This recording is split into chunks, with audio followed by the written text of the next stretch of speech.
Bom dia, a paz do Senhor Jesus Cristo, amém? Que a graça do nosso Deus, Senhor e Salvador Jesus Cristo de Nazaré, o Filho de Deus, o Todo-Poderoso, a palavra escrita, que tem que estar escrita nas tábuas de carne do nosso coração, essa palavra que eu tenho aqui, pela graça de Deus, ensinado a vocês. E é com muito amor, viu, meu irmão? É com muita reverência que eu faço, com temor no meu coração. Em tudo aquilo que Deus tem me ensinado, eu tenho procurado ensinar a outros. E que você também seja uma boca de Deus aqui na terra. O que você ouve, o que você aprende, retenha tudo o que é bom, porque a palavra de Deus ela é a voz de Deus, é a boca de Deus que fala conosco. Muitas vezes, assim, generalizando, as pessoas dizem assim, ai, eu não sei como é que eu vou ouvir a voz de Deus. Ah, eu ouço as pessoas dizerem, Deus falou comigo. Comigo nunca ele fala. Não, meus queridos. Sabe como Deus fala com você e comigo? Através da palavra de Deus. Você vai num culto e a palavra vem de encontro ao seu coração. É Deus falando com você. Você ouve uma ministração dessas que eu faço ou de outros, é a palavra de Deus falando com você. O Espírito Santo, ele é o agente da palavra e ele fala conosco. Ele nos alerta, ele é o sinal de Deus para você e para mim, em todo o tempo, por onde você for, por onde você andar. Então a Bíblia fala a respeito da palavra de Deus. E é ela que vai convencer o homem da verdade, do juízo, do pecado, da justiça. É ela, a palavra de Deus. Convence a mim e a você, como já nos convenceu. Então, guarde a palavra de Deus no seu coração. Exerça a fé na palavra de Deus que você tem ouvido. Creia nela. Creia que aquele que nos fez as promessas, ele é fiel e justo para cumpri-las nas nossas vidas. E eu quero dar continuidade nesse estudo que nós estamos fazendo sobre fé, a porta para o sobrenatural, falando de chamado ministerial, né? Que eu falei ontem, sobre o seu chamado no ministério. Então vamos ver o que esta fé para o ministério proporciona para mim e para você. Ela nos proporciona convicção do chamado. E eu quero dividir com vocês uma palavra em Mateus 8, 21, 22, que fala assim: E outro dos seus discípulos lhes disse, Senhor, permita-me primeiro enterrar meu pai. Jesus, porém, respondeu, segue-me e deixa os mortos sepultar os seus próprios mortos. Paramos nesse item ontem. Hoje eu quero dar continuidade. A segunda coisa que eu quero falar para vocês sobre fé, não devemos olhar para trás. A Bíblia fala para nós em Lucas 9,62, uma palavra do próprio Jesus, falando com os discípulos. Ele disse assim, Jesus, porém, lhes respondeu, Lucas 9,62, ninguém que lança a mão do arado e olha para trás é apto para o reino de Deus.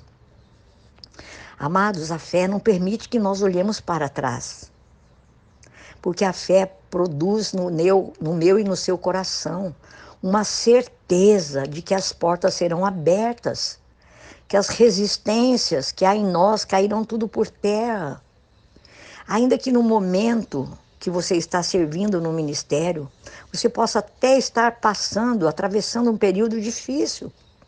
Mas se você tiver fé, esse nível de fé vai levá-lo, vai nos levar a olhar os dias futuros numa perspectiva de fé, de vitória ministerial. E a tentação de você voltar atrás, de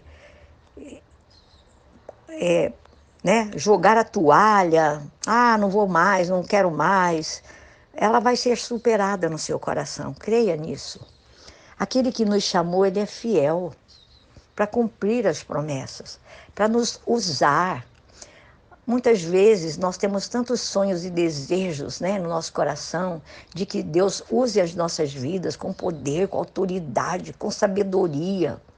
Mas se a nossa fé, quando oramos, ou quando buscamos isso, ou quando estamos na casa de Deus, não seguir o desejo do seu e do meu coração, olhando para Jesus, principalmente e primeiramente, nós vamos sucumbir, nós vamos voltar atrás. E o conselho da palavra de Deus para mim e para você é não olhar para trás. O próprio Jesus Cristo falou isso para os discípulos. E você também tem que ter convicção de um sustento financeiro. Amados, a questão financeira tem sido assim um grande problema, uma grande montanha para alguns que estão no ministério, né? Principalmente se vivem, né, em uma vida muito instável economicamente, mas a revelação de que é o Senhor que nos chamou pela grandeza do seu poder está acima de todas as dúvidas que possa, assim, querer, eu digo assim, ó, tomar conta do nosso coração, da nossa mente.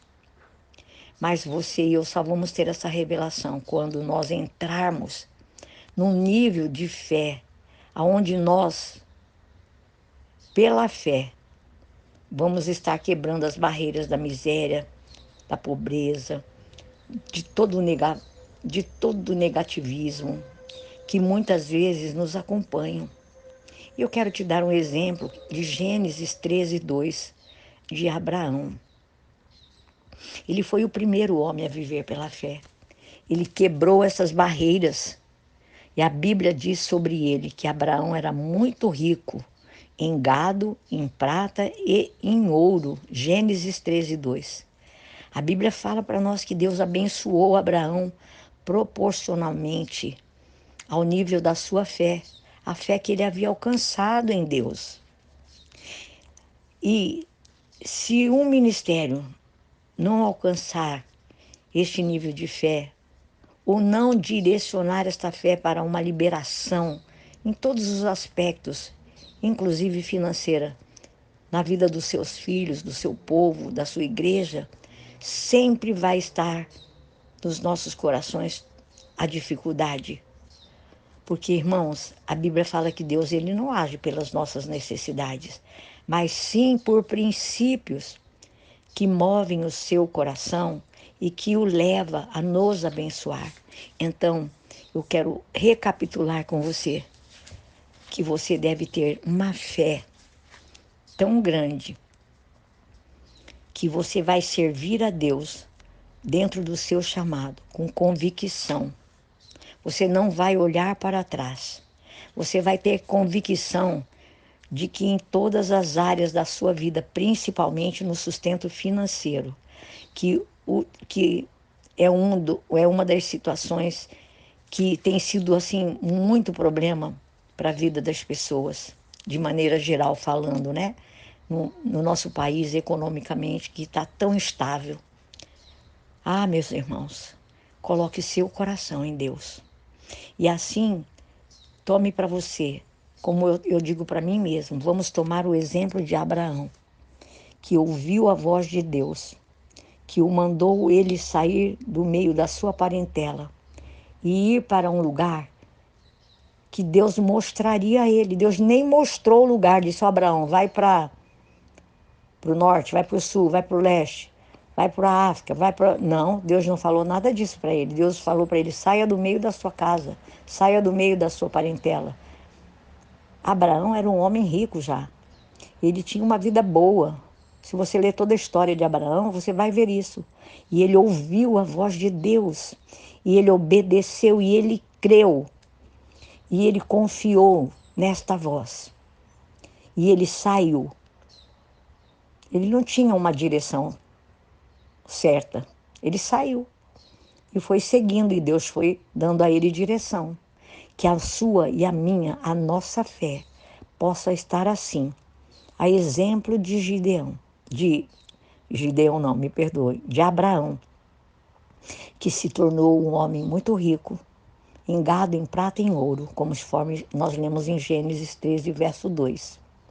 Deus o abençoou grandemente por conta da sua fé.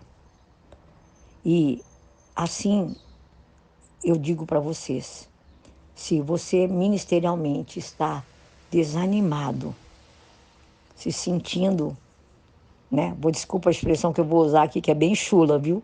Um zero à esquerda aí na sua igreja. Não, meus queridos. Creia que é o Deus que chamou você e a mim para essa grande obra. Ele tem coisas grandes ainda para te revelar e para te usar. Se coloque, se disponha a servir ao reino de Deus aqui na terra, amém? E guarde o seu coração. E lembre-se que Deus, Ele não vai agir apenas pelas suas ou pelas minhas necessidades, mas Ele vai agir por princípios que vão mover o seu coração, que vai levá-lo a nos abençoar.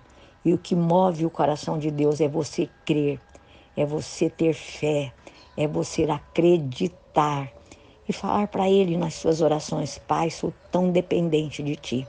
Eu creio em Ti, eu estou esperando em Ti. Declare com a sua boca e ore em nome de Jesus. Amém? Que o Senhor Jesus te abençoe ricamente. Amém? Fique na paz do Senhor.